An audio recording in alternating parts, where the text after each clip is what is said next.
पैसा छ, राम्रो राम्रो गाडी घोडा छ र ठुलो घर छ भन्दामै नि हाम फालेर बिहे गर्ने छोरी मान्छेहरूको लागि यो भिडियो है त। कान खोलेर सुन।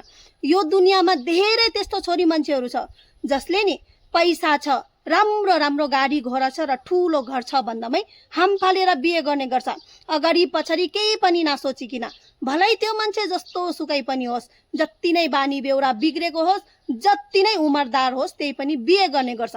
यो सोचेर कि मेरो जीवन एकदमै राम्रो हुन्छ, म एकदमै खुसीले जिउँछु, मेरो सपना शौकहरू सबै नै पुरा हुन्छ। त सुन, सपना शौक पुरा गर्ने रहर पनि तबसम्म मात्रै हुन्छ जबसम्म हाम्रो उमर हुन्छ।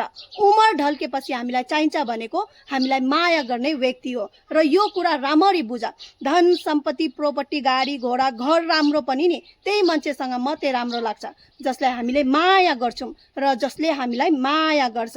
अनि एउटा कुरा यहाँबाट सिक्नुहोस् कि माता सीताजी वनवासमा थियो, यानि कि जङ्गलमा थियो, त्यही पनि ऊ खुसी थियो किनकि उसले मन पराउने श्रीमान यानि कि उसको जीवनसाथी त्यहाँनिर थियो र उसलाई मन पराउने माया गर्ने जीवनसाथी त्यहाँ थियो।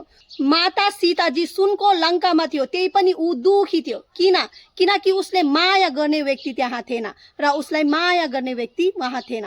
त्यसैले यहाँबाट यो कुरा राम्ररी बुझ्नुहोस् कि जीवन काट्नको लागि नि माया गर्ने बुझिदिने जीवनसाथी चाहिन्छ, न कि धन सम्पत्ति प्रोपर्टी मात्रै। यो कुरा सबै छोरी मान्छेहरूले बुझ्नुहोस्।